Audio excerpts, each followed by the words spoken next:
رہے تھے، حبیب کو خط کی ضرورت نہیں تھی۔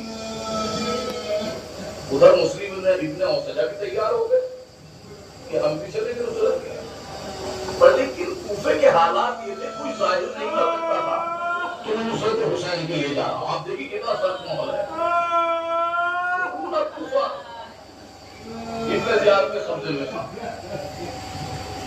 حبیب گھر آئے، آنے کے بعد دسترخوان پہ بیٹھے، کھانا کھانا شروع کرتے ہیں، پہلا ہی لقمہ دیا کہ دروازے پر دسترخوان ہوا۔ حبیب نے کہا کون؟ ادھر سے آواز آئی میں قاصد حسین ہوں۔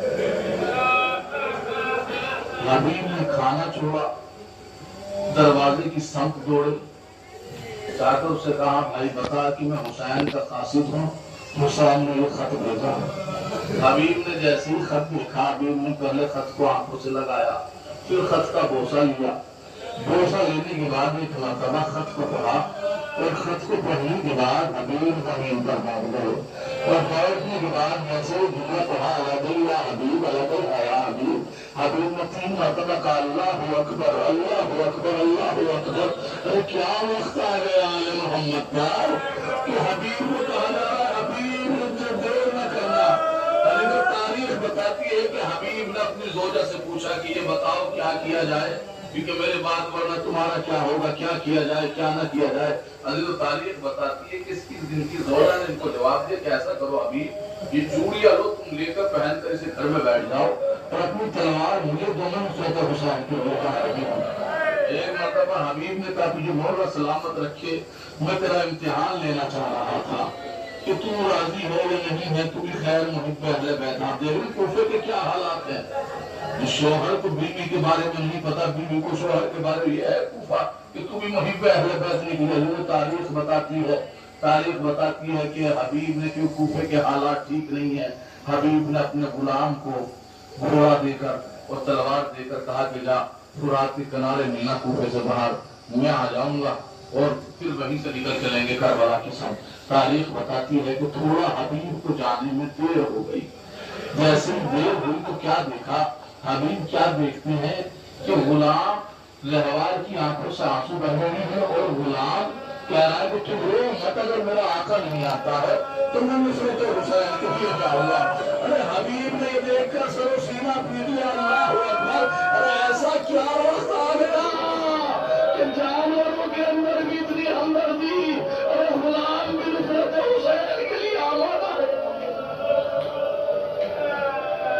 تاریخ بتاتی ہے کہ حبیب چلا، اپنے غلام سے کہا میں تجھے آزاد کرتا ہوں۔ غلام نے کہا نہیں آقا، جب تک یہاں پہ رہے تو اپنے ساتھ میں رکھا، جنت میں جا رہے ہو تو مجھے چھوڑ کر جا رہے ہو۔ غلام کو بھی ساتھ میں لیا، حبیب پہنچے۔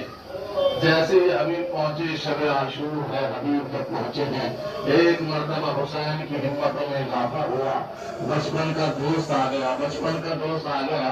ایک مرتبہ حسین نے کہا اکبر جاؤ آگے بڑھو، چچا حبیب آ رہا ہے استقبال کے لیے، عباس جاؤ حبیب آ رہا ہے استقبال کے لیے جاؤ۔ تاریخ بتاتی جیسے بنی ہاشم ہے اور بنی ہاشم نے حبیب کو اپنے درمیان لینے کے بعد نعرہ تکبیر بلند کی، نعرہ تکبیر بلند کرنا تھا۔ ایک مرتبہ جناب فضا کو جناب زینب نے بولے کہ فضا سے جا کر تجھے کون آیا ہے، کس لیے تکبیر بلند کی جا رہی ہے۔ ایک مرتبہ جناب فضا نے آ کر دیکھا اور جا کر بتایا، اور کہتے شہزادی آقا کے بچپن کے دوست حبیب آئے ہیں، حبیب آئے ہیں۔ ایک مرتبہ جناب زینب کہتی ہے حبیب کو جا کر میرا سلام کر دو۔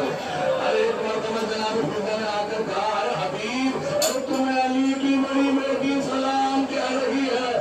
حبیب نے سر و سینہ پیٹ لیا، حبیب نے خاک کو سر میں ڈالا۔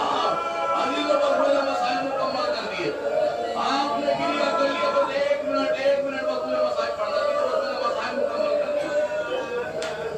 جب یہ قافلہ 11 محرم کو، حبیب اکیلا وہ شہید ہے کربلا کے اندر جس کا سر گنج شہیدہ میں موجود نہیں ہے، بلکہ سر کہاں پہ دفن ہے؟ جنت المعلا، مدینہ منورہ میں حبیب کا سر موجود ہے۔ حبیب کا سر کہاں موجود ہے؟ جنت المعلا میں۔ گنج شہیدہ میں تمام شہیدوں کے سر گنج شہیدہ میں ہے، اس کا سر کیسے پہنچا؟ تاریخ بتاتی کہ جب 11 محرم کو یہ قافلہ کربلا سے روانہ ہوا اور کوفے میں پہنچا. پھر کوفے میں رکنے کے بعد جب کوفے سے باہر نکل رہا تھا تو ہر کسی کا قاتل اس کا سر نو کے نیزہ پہ لیے ہوئے تھا. ہر کسی کا قاتل اس کا سر نو کے نیزہ پہ لیے ہوئے تھا. جیسے ہی یہ قافلہ کوفے سے باہر نکلا محمود حبیب کا بیٹا اپنے دوستوں کے ساتھ میں آیا اور اس نے اس قافلے پر حملہ کر دیا تلوار کے ساتھ. وہ تلوار چلاتا چلاتا اس جگہ پر آیا کہ جہاں پہ حبیب کا قاتل حبیب کا سر نو کے نیزہ پہ لیے ہوا تھا. ابھی حبیب کو اس نے سر کو دیکھا, اس نے اپنے باپ کے قاتل کے تلوار ماری اور اس سے اس نے سر کو لے لیا. اپنے بابا کے سر کو لینے کے بعد اس نے حبیب کے چہرے سے مٹی کو صاف کیا, دھول کو صاف کیا, مٹی کو صاف کیا اور اپنے بابا کے منہ سے لے لیا. لینے لگا. گاؤں سے ہوتے ہوتے ایک مرتبہ اس نے قافلے کی طرح مخاطب ہو کر کہا کہ سنو, ارے جن کے جوان بیٹے زندہ ہوتے ہیں ان کے باپ کا سر نو کے نیزہ پہ نہیں